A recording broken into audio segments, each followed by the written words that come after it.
कि एक छोटा घेरा 10 लाख डॉलर को दर्शाता है।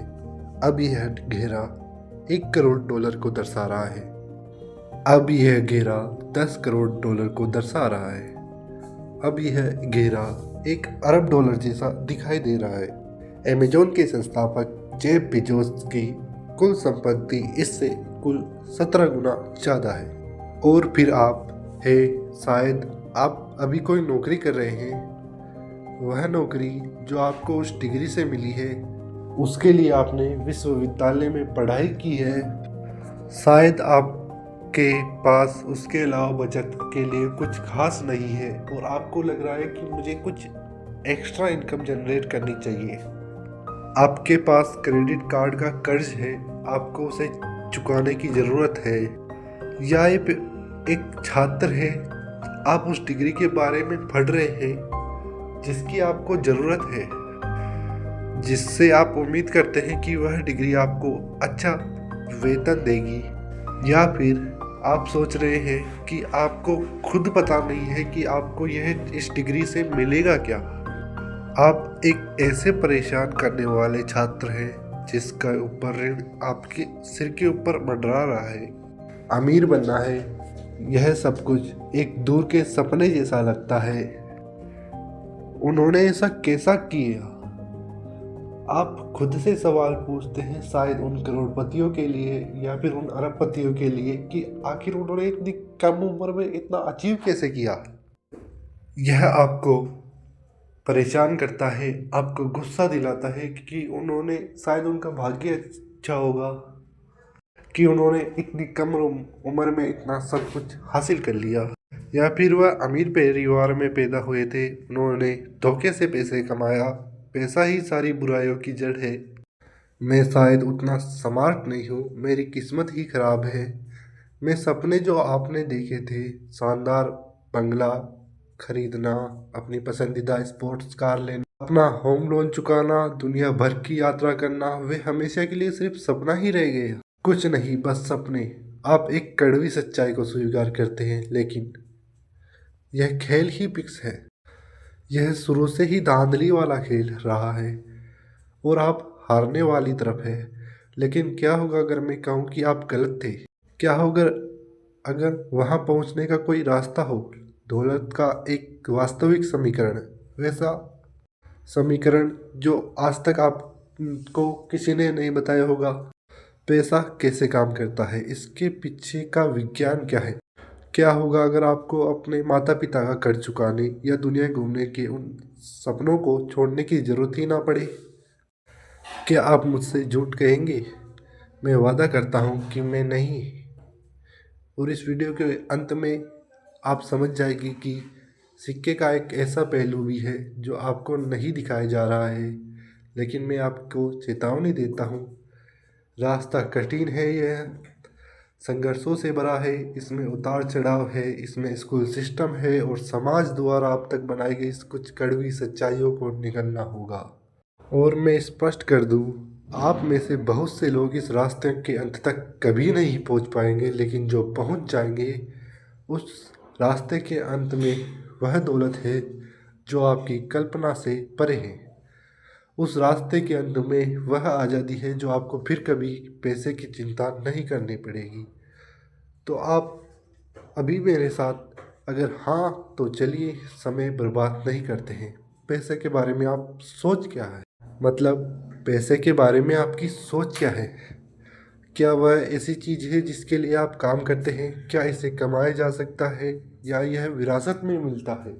क्या यह सभी बुराइयों की जड़ है? क्या आप इसे पाने के लिए बेताब है? क्या आप अपनी पूरी जिंदगी इसका पीछा करते रहें?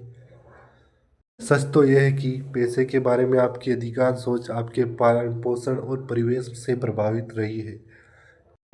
यदि आप एक ऐसे परिवार में पैदा हुए हो जहां पैसे की कमी थी, तो आप यह मानने के लिए अधिक प्रवृत्ति होंगे कि आप भी बड़े होकर बहुत पैसा नहीं कमा पाएंगे। या शायद आप बिल्कुल विपरीत दिशा में गए और जितना संभव हो उतना पैसा बनाने का फैसला किया ताकि आप फिर कभी उस स्थिति में न रहें।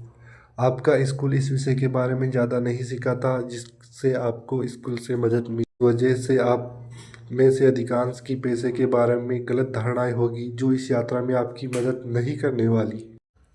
मेरे साथ बने रहिए क्योंकि हम उस तरीके को बदलना होगा जिससे आप पूरी जिंदगी पैसे को देखते आए हैं। हॉलीवुड की हमेशा से यह आदत रही है कि वह अमीर लोगों को बुरा, पीठ में छुरा घोंपने वाला, अहंकारी या भ्रष्ट व्यक्ति के रूप में चित्रित करता है। सवाल यह है कि आप भी उस रूढ़िवादी सोच का शिकार हुए हो। वेल्थ एक्स की एक हालिया रिपोर्ट से पता चला है कि दुनिया के अल्ट्रा वेल्थी $30 मिलियन से अधिक की संपत्ति वाले लोग में से 68% सेल्फ मेड, खुद के दम पर बने हैं। वॉरेन बफेट, हॉवर्ड शुल्क जो गरीबी में पैदा हुए, ओपरा विन्फ्रे जो गरीबी में पैदा हुई, जेफ बेजोस, एलोन मस्क, सारा ब्लैकनी, ये सभी सेल्फ मेड अरबपति हैं। वे ऐसा क्या जानते हैं जो आप नहीं जानते? गलत समीकरण, पैसा बराबर वेतन या नौकरी। सच तो यह है कि आप समीकरण ही गलत है। आपको सिखाया गया आयामी समीकरण है, पैसा नौकरी से कमाया गया वेतन। एक बिंदु के बाद शिक्षा का एकमात्र उद्देश्य नौकरी पाना बन जाता है। इसमें गलत क्या है? मैं मान कर चलता हूँ कि आप बहुत सारे पैसे कमाना चाहते हैं और जितना संभव हो सके कम समय में। अगर यही आपका लक्ष्य है तो पैसा कमाने का यही समीकरण आपको वह कभी नहीं ले जाएगा। हम सभी के पास एक कीमती संसाधन है जो सबसे महत्वपूर्ण है, उसका नाम है समय। और एक बार जब वह चला जाता है तो उसे वापस पाने का कोई तरीका नहीं है। एक मानक नौकरी में आप जो पैसा कमाते हैं वह उस समय पर निर्भर करता है जो आप उस नौकरी में देते हैं। यदि आप $20 प्रति घंटा कमाते हैं और सप्ताह में 40 घंटे काम करते हैं तो $10 लाख तक पहुंचने में आपको लगभग 24 साल लगेंगे, और यह बिना कर या खर्चों के घटाया है। 24 साल बाद महंगाई उस $1 मिलियन की वैल्यू भी कम कर देगी। हकीकत यह है कि 20 घंटा की तनख्वाह पर आप केवल बुढ़ापे ही में ही करोड़पति बन सकते हैं,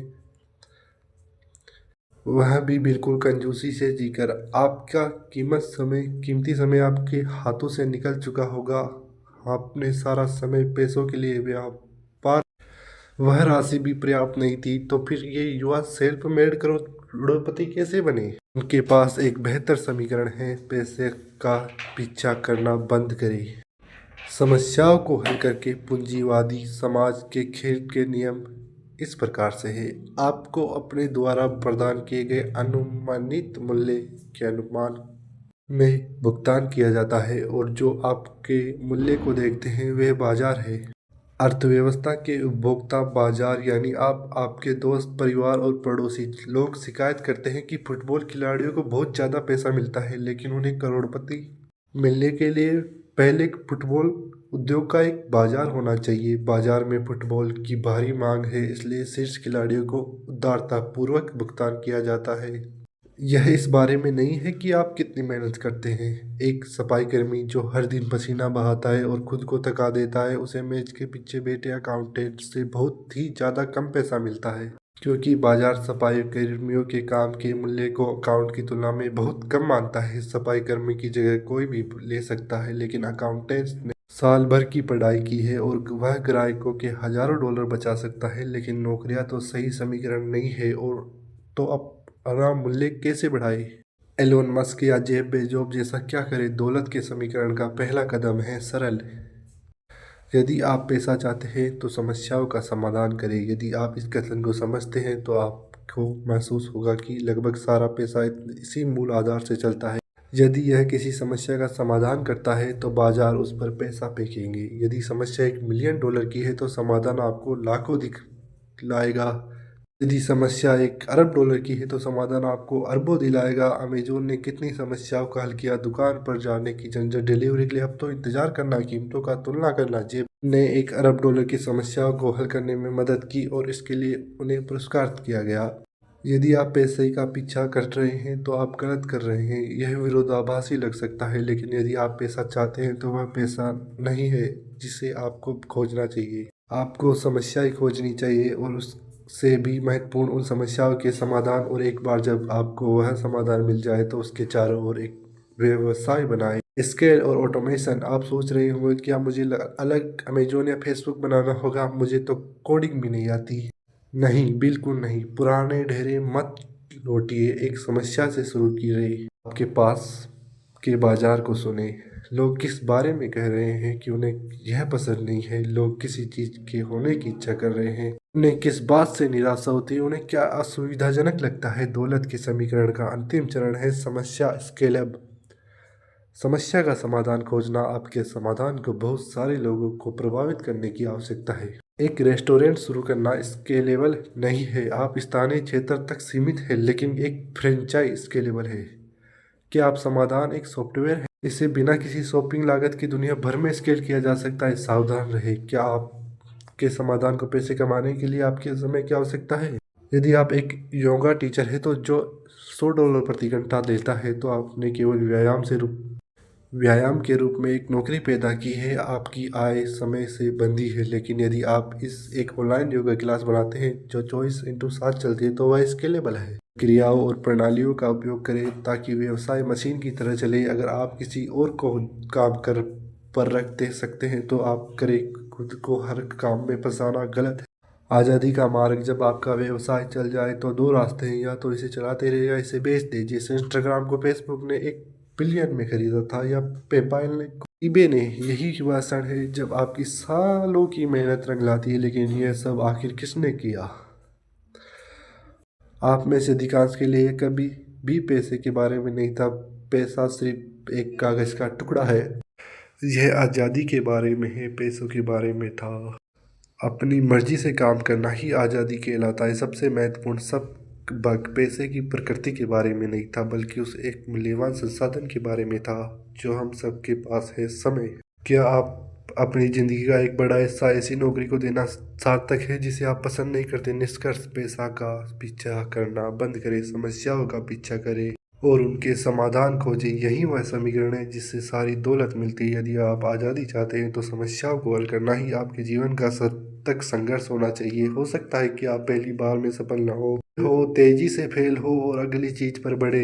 यहाँ तक कि अपनी नौकरी में भी यदि आप अधिक समस्याओं को कर सकते हैं तो आपके पास उस वेतन के लिए बातचीत करने की शक्ति होगी। पैसों का पीछा छोड़े, समाधान का पीछा करें। वीडियो देखने के लिए धन्यवाद। यदि आपको यह पसंद आए तो लाइक और सब्सक्राइब करें। आपका दिन शुभ हो।